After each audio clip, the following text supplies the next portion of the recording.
জয় গুরু।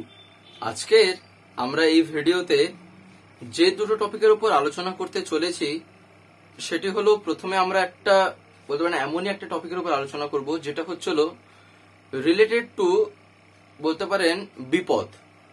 মানে বিপদ নিয়ে আমরা কিছু কিছু এমন কথা শুনবো যেগুলো আমাদের বিশেষভাবে জানা প্রয়োজন। মানে বিপদে কি করতে হয় বা কি না করতে হয়, সেই সময় নিজেকে কিভাবে যে কন্ট্রোলে রাখতে হয়, সেইগুলো আজকে আমরা ভিডিওতে জানতে পারবো, যেগুলো শ্রী শ্রী ঠাকুর নিজে বলেছিলেন। এমনকি শ্রী শ্রী বরদা, তারপর বর্তমান শ্রী আচার্যদেব তারাও বলেছেন। এখনো আচার্যদেব মাঝে মাঝে বিপদ নিয়ে কিছু কিছু কথা বলেন, আমি শুনেছি। তাই আজকে সেই টপিকটার উপরে প্রথমে ডিসকাস করা হবে। আর দ্বিতীয় টপিকে যেটা রাখা হয়েছে সেটা হচ্ছিল এই নাম ধ্যান রিলেটেড বীজ মন্ত্র নিয়ে কিছু কথা। নাম নিয়েও কিছু শুনতে পারবো, মানে ওর প্রয়োজনটা কোথায় বা এর প্রকৃত তাৎপর্যটা কি সেটা আজকে আমরা জানবো। তাই আমি আপনাদের সবার কাছে একটি কথাই অনুরোধ করছি, ভিডিওটিতে আপনারা সম্পূর্ণভাবে যুক্ত থাকার চেষ্টা করবেন। আশা করি আজকের এই যে দুটো টপিক আপনারা নিঃসন্দেহেই বুঝতে পারবেন। এই যেমন এই বিপদ, দেখবেন মানুষের জীবনে নানানভাবে বিপদ এসে থাকে। কেমন? হয়তো ব্যক্তিগতভাবে তার জীবনে কখনো একটা বিপদ এলো, কখনো দেখা এলো সমষ্টিগত ভাবেও কিছু কিছু ক্ষেত্রে প্রতিটি সত্তার ক্ষেত্রে যা দেখা যায় বিপদ এসে থাকে। যেমন সহজ ভাষায় বলতে গেলে কোথাও দেখা গেল ভূমিকম্প হচ্ছে, বা কোথাও হয়তো দেখা গেল আগুন লেগে গেছে, তাহলে সেক্ষেত্রে কি হয়? সেটা কি মাত্র একটা লোকের সাথে জড়িত আছে সে বিপদটা?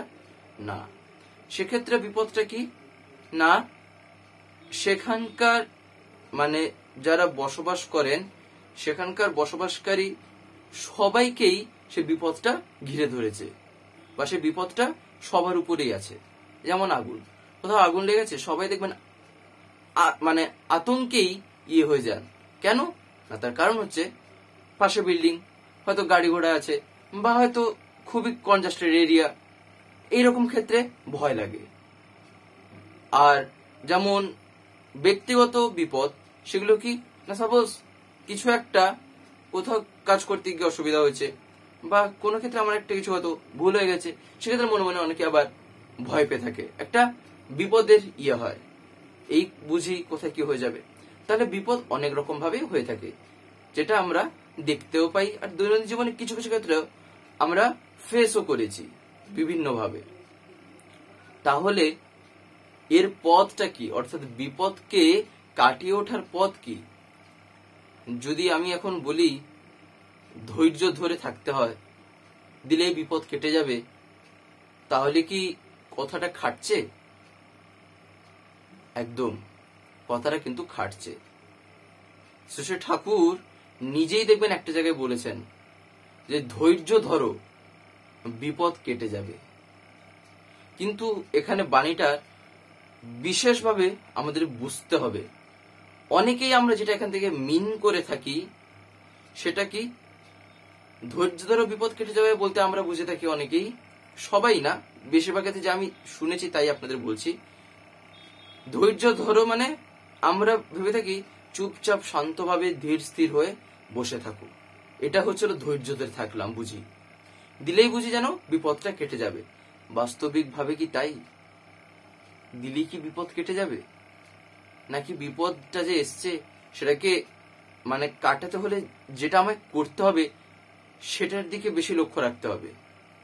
যদি তাই হয় তাহলে কেন ঠাকুর বললেন যে ধৈর্য ধরো? তাহলে কিছু তো একটা ব্যাপার আছে এখানে। এইখানেই আসছে আলোচনা, বা বলতে পারেন বিস্তারিতভাবে কিছু জানার কথা। ঠিক এই একই কথা পরম পূজ্যপাদ শ্রী শ্রী বরদা একদিন বলেছিলেন। আমরা ধৈর্য ধরো বিপদ কেটে যাবে বলতে যা দেখে থাকি, বা জাগতিক ভাবে লোকেদের একটা ধারণা হয়তো হবে ধৈর্য ধরো মানে চুপচাপ বসে থাকো, সেটাই বুঝি ধৈর্য। বাস্তবে তা না। ধৈর্য মানে ঠাকুর এখানে বলতে চাইছেন শান্তভাবে বা সেই সময়ে ভয় না পেয়ে ঠান্ডা মাথায় বুদ্ধি বিবেচনা করতে, ইষ্টের উপরে ভরসা রেখে বিপদের মোকাবিলা করতে হয়। ধৈর্য ধরে কি করলে কি হয় এবারে তা ভেবে নিয়ে যেমন বিপদ তেমন ভাবে মোকাবিলাটা করতে হবে।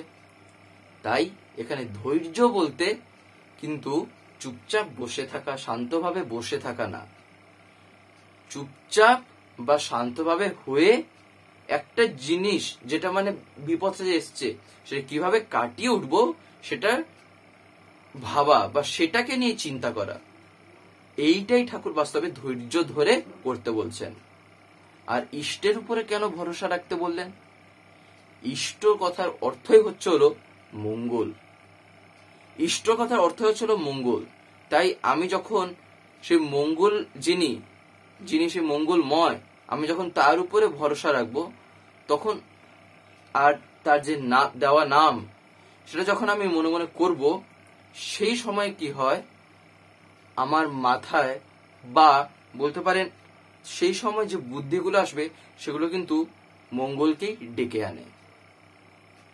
এবারে তাহলে বলবেন যে এক্ষেত্রে ঠাকুরকে কেন মাথায় আনবো বা ইষ্টকে কেন মাথায় আনবো, এইরকম কি বুদ্ধি আসবে না? অবশ্যই সেটা আসবে না, সেটা কিন্তু এখানে একবারও আমি বলিনি। এমনকি ঠাকুর এই কথা কখনো বলতেন না যে সে ইষ্টর কথা মাথায় আনছে না বা সে স্মরণে আনছে না বলে তার মাথায় আসবে না। বাস্তবিক ভাবে কিন্তু এখানে ইষ্ট বলতে সুপ্রিমকে বোঝানো হয়। অর্থাৎ সুপ্রিমকে যখন জীবনে আমি গ্রহণ করব তখন আমার চিন্তা ভাবনাটা একটু হলেও আলাদা হয়। তাই বলে কি যারা সুপ্রিমকে এখনো পর্যন্ত হয়তো পাননি বা হয়তো এখনো জীবনে আদর্শরূপে কাউকে হয়তো জীবনে গ্রহণ করেননি, হয়তো পরে করবেন বা এরকম কিছু ভেবে থাকবেন, তাহলে কি তাদের মাথায় কি মঙ্গল চিন্তা আসবে না? এরকম কি কোথাও লেখা আছে নাকি? তাদের মাথাতেও মঙ্গল চিন্তা আসবে। পরমপিতা সবাইকে তো কিছু না কিছু একটা মানে জন্মের ভিতর দিয়ে একটা কিছু দিয়ে থাকেন, একটা সহজাত একটা জিনিস বলে তো আছে যেটা আমরা সবাই জানি। এবারে সেটা প্রত্যেকের ক্ষেত্রে আলাদা আলাদা হয়ে থাকে, তাই সেক্ষেত্রে প্রত্যেকের চিন্তা ভাবনাও আলাদা হয়। এবারে যার ক্ষেত্রে যেমন যতটা, আর পরমপিতাকে ধরলে, ইষ্টকে ধরলে, অর্থাৎ সেই ইষ্ট যিনি হচ্ছেন সেই সুপ্রিম, তখন চিন্তা ভাবনা আরো আমার এক্সপান্ড হতে থাকে। তা বলে এই না যে বাকিদের মধ্যে চিন্তা আসবে না। যদি সেটা না হতো তাহলে দুনিয়ায় কেউ টিকতে পারতো না। সবাই কি বুঝতে পারবে যে ইষ্ট কথার অর্থ কি বা পরমপিতা কাকে বলা হয় বা আদর্শ কি জিনিস? হ্যাঁ, কিছু কিছু বুঝে থাকেন। আর এবারের কথা হচ্ছিল বোঝার যে চেষ্টাটা, ওটা আস্তে আস্তে হয়, এক লহমায় বা বলতে পারেন কয়েক মুহূর্তে এইরকম হয় না। যেমন আমি আপনাদের একটা ঘটনা বলছি। এই ঘটনাটা একবার শ্রী বরদা বলেছিলেন। একবার মানে পাবনায় যখন শ্রী ঠাকুর থাকতেন সেখানে ঘরে আগুন লেগে গেছিল। অর্থাৎ এটা মানে অনেক আগের কথা। এবারে কি হয়েছে, মানে সেটা তো খড়ের ঘর ছিল পাবনায় যখন মানে থাকতেন। এবার সে খড়ের ঘর উপরের চালে আগুন, সেখানে আগুন লেগে গেছে। আবার এমন কি মানে কাছে জল নেই, সবাই চিৎকার করছে আগুন আগুন বলে, আরো অযথা মানে কি হচ্ছে না ছুটোছুটি করছে। এবারে শেষে বরদা বলছেন আমি শুনে গিয়েই দেখি অনেক মানে পুড়ে গেছে, ঘরের মানে বেশিরভাগটাই পুড়ে গেছে। এবারে সবাই বলছে যে রক্ষা করা যাবে না, এই জিনিস আর রক্ষা করা যাবে না, মানে যা পুড়েছে মানে সামাল দেওয়ার মতন আর ইয়ে নেই। তখন শেষে বরদা বলছেন হঠাৎ আমার মাথায় কি বুদ্ধি এলো জানি না, একদল ছেলে দেখে বললাম যে এই নে ধুলো নে, জলের মতো করে আগুনের মুখে দে সেই ধুলোটাকে। আর এইভাবে দিতে আরম্ভ যখন তারা করলো, সে একদল লোক চোখ রাঙিয়ে উঠল। তখন শিশু বরদা পুনরায় বলছেন যে চালা, বন্ধ করিস নে। অর্থাৎ ওই যে ধুলোটা যে দিচ্ছে সে একদল ছেলেরা, শিশু বরদা তাদেরকে বলছেন যে এটা চালিয়ে যেতে, যেন বন্ধ না করে তারা। আর এই হেড বলে ধমক দিয়ে সবাই মিলে ধুলো দিতেও শুরু করে দিল। মানে সেই যে কয়েক দল ছেলেরা যে ধুলো দিচ্ছিল তা দেখে এবং শিশু বর্দার সেই যে বলতে পারেন উদ্দাম দেখে বাকিরা যারা এমনি দাঁড়িয়েছিলেন তারা সব ধুলো ছুটতে শুরু করলেন। তখন আস্তে আস্তে সেই যে আগুনটা যে লেগেছিল, যে বলছিল সবাই আর একে সামাল দেওয়া যাবে না, সম্পূর্ণটাই নিভে গেল। আরেকবার যেমন আনন্দবাজার আগুন লেগেছিল সাংঘাতিক ভাবে, ও মানে বিশাল ভাবে আগুন লেগেছিল, সবাই হই হই করছে।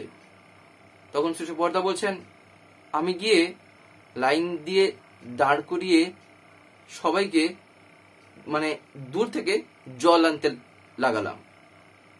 ফলে হলো কি না, বেশ কিছুক্ষণ দেওয়ার পরে আগুনটা নিভে গেল। হঠাৎ মাঝখানে দেখি আবার ভীষণ আগুন।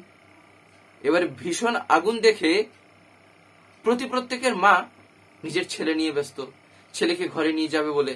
যে হঠাৎ দেখি তখন শিশু বর্দা বলছেন, আমার মাও আমাকে টানছেন যে ঘরে চল ঘরে চল। অনেক কষ্টে তখন হাতে পায়ে ধরে তবে মাকে নিরস্ত করে আবার এসে যোগ দেওয়ার কিছুক্ষণ পরে আগুনটা নিভে গেল।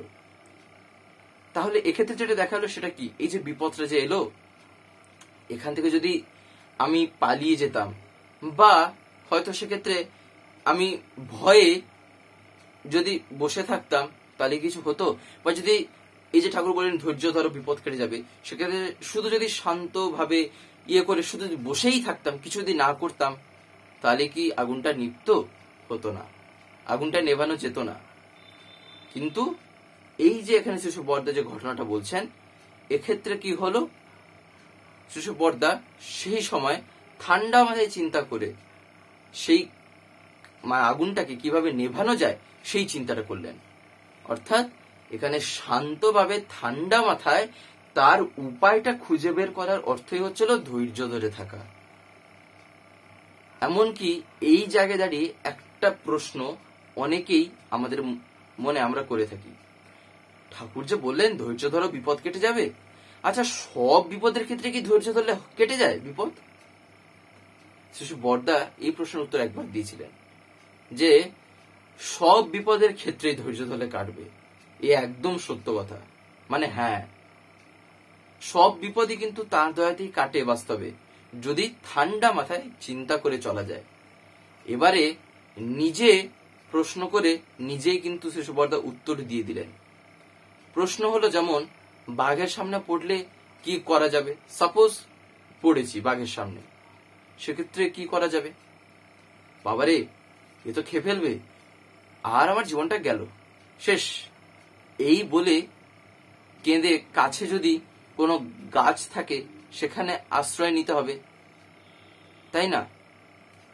বা রাস্তা ছেড়ে এক পাশে বীর দর্পে দাঁড়িয়ে থাকতে হবে, মরতে যখন হবে লড়াই করেই মরব, এই মনোবল নিয়ে সেক্ষেত্রে লড়াই করতে হবে।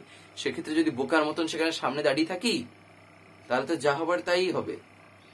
যদি কোনো অস্ত্র কিংবা যাই পাই না কেন, মরার আগে শেষ চেষ্টাটাও তো করা দরকার। এইটা হচ্ছিল ধৈর্য ধরে বিপদকে সম্মুখীন করা।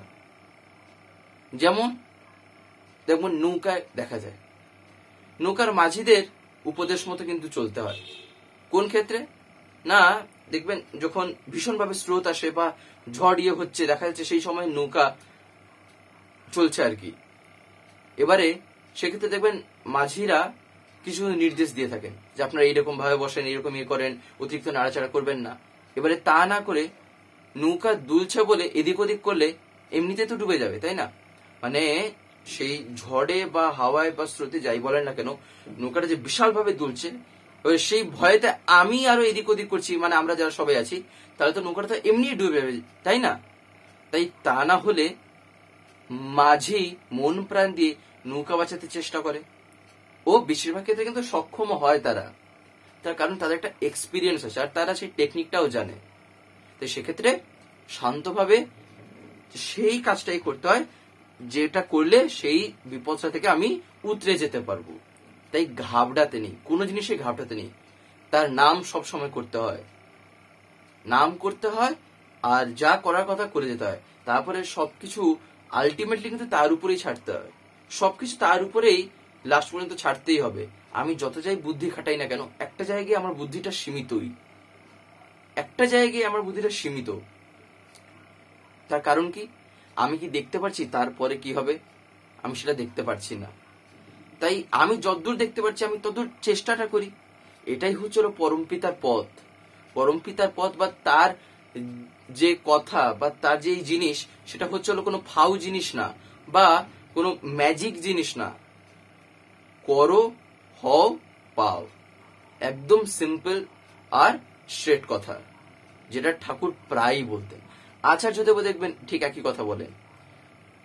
ঠাকুর যা বলেছেন সেটা করেন, দিলে দেখবেন কি হবে। আপনি যদি সেই বিশ্বাস করেন, আপনি সবকিছু থেকে জীবনে উতরে যেতে পারবেন। আর কি, আর একটা কথা, আমরা ঠাকুরকে ধরেছি বা করেছি, আমাদের একটা যেন ধারণা থাকে এই ঠাকুরকে ধরেছি বুঝে আর কিছু হবে না। অনেকে এই জায়গায় এসব প্রশ্ন করে, আমি তো ঠাকুরকে ধরেছিলাম, সে মানে মরে গেল কেন, পরিবারে কেউ হয়ে গেল কেন, তার কেন রোগ শোক হলো, তাই না? আমরা এরকম করে থাকি। একটা জায়গায় কোথাও লেখা আছে যে ঠাকুরকে ধরলে সেটা আসবে না? আমি যে ভাব নিয়ে এবারে এসছি বা আমি যে রূপে এসছি, সে যে মানুষ রূপে, তাহলে একটা মানুষের ক্ষেত্রে যা যখন তা তো হবেই হবে।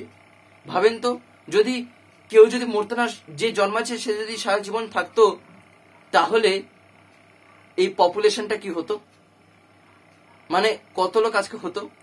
তাই মানে মানুষের বা বলতে পারেন কয়েকটা সত্তা যাচ্ছে আসছে যাচ্ছে আসছে, এই সাইকেলটা মেনটেন হচ্ছে বলেই তো কিছু নাহলে একটু থাকার জায়গা হচ্ছে, নাহলে কে কোথায় থাকতো, কে কিভাবে বাঁচতো।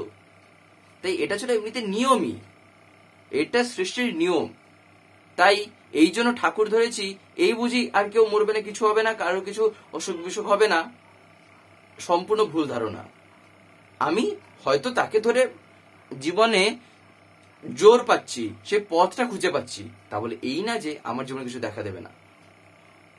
এইগুলো আমাদের মাথায় রাখতে হয়। তাই সবসময় নাম করতে হয়, নামময় হয়ে থাকতে হয়, দিলে দেখবেন প্রতিটা মুহূর্তে মনে সাহস পাবেন। আর নাম একটা এমন জিনিস, তার যে কতটা প্রয়োজন সেটা যারা যারা সেই রকম ভাবে করেছেন তারা ঠিক জেনেই থাকবেন যে নামের কোথায় কি প্রয়োজন আর নামের তাৎপর্য বা কি। এই কথা একদিন মানে কেষ্টদা শ্রী ঠাকুরকে জিজ্ঞাসা করেছিলেন।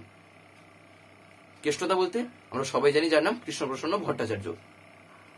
একবার শ্রী ঠাকুর তিনি জিজ্ঞাসা করছেন যে আমরা যে ঠাকুর জপ ধ্যান করি তার প্রকৃত তাৎপর্যই বা কি আর প্রয়োজনই বা কি। এইবারে আমরা দ্বিতীয় টপিকটায় আসছি। আমরা এই যে আলোচনাগুলো শুনছি বা দেখছি, একটা জিনিস লক্ষ্য রাখা দরকার, আমরা কি প্রত্যেকদিন এই ভিডিওগুলো পাই এই স্বস্তিদিত্য থেকে বা চ্যানেল থেকে?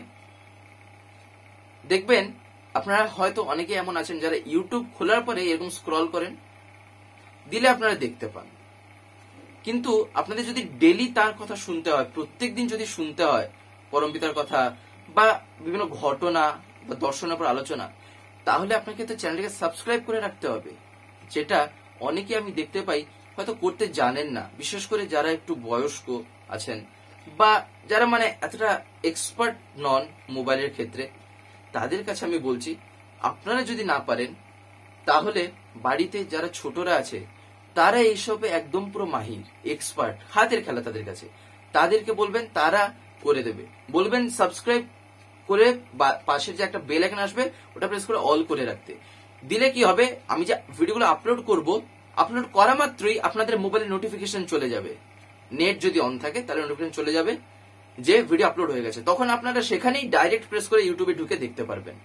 তখন আপনাদের ইউটিউব খুলে আর খুঁজতে হবে না, তাই না? তাই আপনারা যাতে প্রতিদিন শুনতে পান, তাই আপনারা এটা অতি অবশ্যই করে রাখবেন।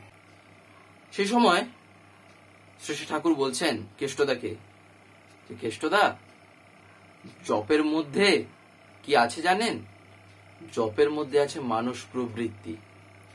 আবৃত্তি মানে সম্যক ভাবে থাকা, আর জপ্য মন্ত্র বা নাম আদি কারণের কিন্তু মূল মানে বলতে পারেন প্রতীক স্বরূপ।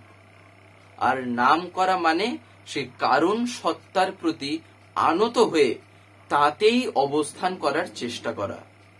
অর্থ মানে কি? গতি বা গন্তব্য। তাই নামের গন্তব্য হচ্ছেন কিন্তু সেই নামী যিনি। নামের অর্থ ভাবতে গেলেই নামীতে যে পৌঁছাতে হবে। নাম, নামী, জগৎ ও আমি, এই সবগুলির সার্থক সঙ্গতি ও সম্পর্ক আবিষ্কারই হচ্ছে কিন্তু জপ ধ্যানের কাজ। তা যদি না করি তবে আধারে পথ চলার মতো অবস্থা হয়। আমাদের চলনাটা হয় ফসকানো সেক্ষেত্রে। কারণ নিজের সঙ্গে ও জগতের সঙ্গে এবং তার পিছনের কারণের সঙ্গে কোনো পরিচয় বা যোগসূত্র ঘটে না। তাই চলনটা হয় এলোমেলো, অসঙ্গতিপূর্ণ হয়ে থাকে। কিন্তু সেই পরিচয় আমাদের করাই চাই। অর্থ সহ নাম করলে ঠাকুরের পরম স্তুতি কিন্তু হয়। আর নাম হলো শব্দ ব্রহ্মেরই কিন্তু প্রতীক। তা থেকেই যা কিছুর কিন্তু উদ্ভব। নামের মধ্যেই তাই আছে এই বিশ্বসত্তার বর্ণ পরিচয়। আর নামই হচ্ছিল ঠাকুরের সত্তা, প্রতিটি যা কিছুর সত্তা। তোমার প্রাণন শক্তির তোষণ করলে তুমি যেমন তৃপ্ত হও, ঠাকুরের প্রতি অনুরাগ নিয়ে নাম করলে তিনিও তেমনি তৃপ্ত হন, তুষ্ট হন। অর্থাৎ তোমার সত্তারূপী ঠাকুর প্রেরণা পুষ্ট ও নন্দিত হয়ে ওঠেন। তাই যতই নাম ধ্যান করা যায় ততই ঠাকুরের প্রতি অর্থাৎ জীবন্ত সদ্গুরুর প্রতি সত্তার সম্বেগ বাড়ে। তিনি যে আমার জান প্রাণ এমনতর অনুভব সমগ্র সত্তাকে তখন ঠেসে ধরে। তাই এই নাম করা দরকার। এই নামও বিভিন্ন রকম ভাবে করতে হয়। বিভিন্ন রকম ভাবে বলতে কখনো হয়তো এই আজ্ঞা চক্রে তার কথা বা তার ছবি নিয়ে স্মরণে করতে হয়। আমি একবার দেখবেন বলেছিলাম মাথার এই ঠিক পিছনটায় তার ছবিটাও চিন্তা করতে হয়, কিন্তু সেটা আলাদাভাবে সেক্ষেত্রে নাম ধ্যানে করতে হয়। সেই নাম ধ্যানটা কিন্তু আবার মানে আমরা যেরকম ভাবে করে থাকি বসে, সেটা কিন্তু সেরকম ভাবে করতে নেই। সেটা আলাদা একটা পদ্ধতি আছে, সেটা আমি আলাদাভাবে একটা ভিডিও বানিয়ে দেবো। তা আর এই নাম কি? এই দেখবেন একটা নাম মানে একটা কথা যে বারবার বলা হচ্ছে, এই যে জপ ধ্যান, এটা এই জন্যই বলা হচ্ছে বাস্তবে প্রথমে এটা কিন্তু শুরু করতে হয়, তারপর এটা অজপা পর্যায়ে যায়। আমরা অনেকেই দেখবেন এটা বলে থাকি। এমনকি আমি যখন দীক্ষা নিয়েছিলাম তখন বর্তমান আচার্যদেব যেটা বলেছিলেন সেটা হচ্ছিল এই নাম কিন্তু অজপা নাম। কেন? তার কারণ এটা জপ করতে করতে করতে একটা সময় এমন আসবে যখন এটা আমাকে আর করতে হয় না, তখন আপনা থেকেই এটা আমার মধ্যে হতে থাকে। কিন্তু প্রথম প্রথম যেহেতু এটা জপ করতে হয় তাই আমরা বলে থাকি এটা জপ নাম। কিন্তু এটা একটা পর্যায়ে আছে যেটা ছিল অজপা পর্যায়ে।